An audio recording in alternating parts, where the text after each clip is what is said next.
షరతులు లేని మహిళా రిజర్వేషన్ బిల్లుని అమలు చేయాలి. దానికోసమే కాంగ్రెస్ మా ఇండియా కూటమి పక్షాలన్నీ కూడా మేము ఫైట్ చేస్తా ఉన్నాం. 2023లో అందరి ఆమోదంతో పార్లమెంటులో పాస్ అయినటువంటి బిల్లుని ఇప్పటి వరకు కూడా అమలు చేయకుండా కేవలం మా మహిళల మనోభావాలతో ఆడుకుంటున్నటువంటి భారతీయ జనతా పార్టీ ఎన్డీఏ కూటమి పక్షాలన్నీ కూడా సిగ్గుపడాలి. మహిళలను అడ్డం పెట్టుకుని మీరు కేవలం ఓటు బ్యాంకు రాజకీయాలకే పరిమితం చేస్తున్నందుకు. అందుకనే మేమందరం ఈ రోజున విజయవాడలో పెద్ద ఎత్తున తుమ్మలపల్లి కళాక్షేత్రం నుంచి అంబేద్కర్ గారి స్మృతివనం వరకు కూడా మహిళలందరం ఇంత మండు టెండలో కూడా రోడ్డు మీదకి వచ్చి మా హక్కులు మేము కాపాడుకోవటం కోసం ఫైట్ చేస్తా ఉన్నాం. పైగా మేమేదో మహిళా రిజర్వేషన్ బిల్లును అడ్డుకున్నాము అని చెప్పి దుష్ప్రచారం చేస్తున్నటువంటి నరేంద్ర మోడీ ఎన్డీఏ పక్షాలు మీరు మహిళలను మోసం చేస్తున్నందుకు సిగ్గుపడాలి అని చెప్పి కూడా డిమాండ్ చేస్తా ఉన్నాం. ఈ రాష్ట్రానికి చెందినటువంటి చంద్రబాబు నాయుడు, పవన్ కళ్యాణ్, జగన్మోహన్ రెడ్డి కూడా మోడీకి వంత పాడుతూ మహిళలను మోసం చేస్తున్నందుకు క్షమాపణ చెప్పాలి అని డిమాండ్ చేస్తా ఉన్నాం. విప్లవ వీరుడు మన్యం వీరుడు అల్లూరి సీతారామరాజు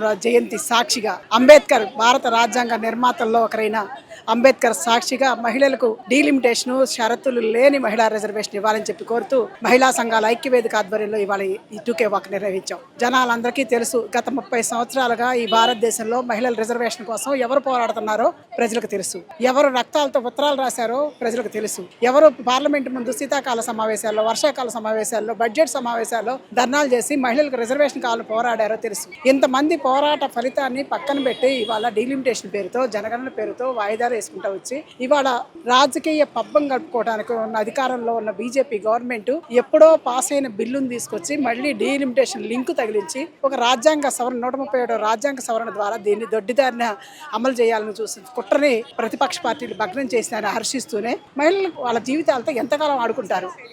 అసలు మహిళా సాధికారత అని పేరుకైనా ఎక్కడన్నా సాధికారత ఇచ్చే పరిస్థితి మీకు ఉందా?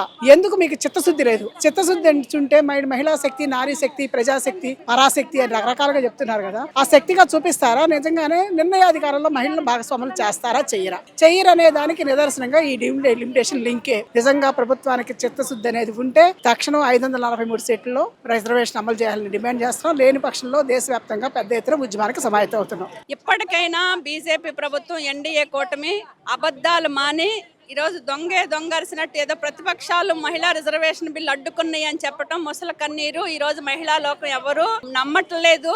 2023లోనే మహిళా రిజర్వేషన్ బిల్లు చట్టం అయ్యింది.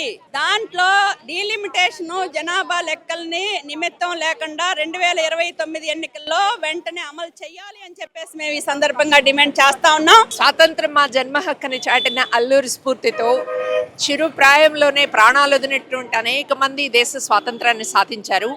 ఈ స్వతంత్ర సాధనలో మహిళలకు కూడా నిర్ణయాధికారం ఉండాలి అని చెప్పేసి ఈరోజు దేశవ్యాప్తంగా మహిళలు పోరాడుతున్నారు, అందరూ బలపరుస్తున్నారు. కానీ దీన్ని వమ్ము చేయడానికి 2010లో ఆల్రెడీ రాజ్యసభలో పాస్ అయింది. కానీ 2023లో ఒక కుట్ర చేసి ఈ బిడ్డని గొంతు నొలమడానికి ప్రయత్నం చేస్తున్నారు. డీలిమిటేషన్ తో లింక్ చేశారు, సెన్సెస్ తో లింక్ చేశారు. ఆ సెన్సెస్ కూడా వెంటనే మొదలు పెట్టలేదు. ఈ రోజు SC ST రిజర్వేషన్ కూడా ఎసరు పెట్టడానికి 2011 సెన్సెస్ చేశారు. అయ్యా తెలుగుదేశం నేతలారా, జనసేన నేతలారా, ఈ రోజు మీరు బీజేపీ అడుగుజాడల్లో నడుస్తారా? మీరు మహిళల హక్కుల కోసం నిలబడతారా అని మేము అడుగుతున్నాం.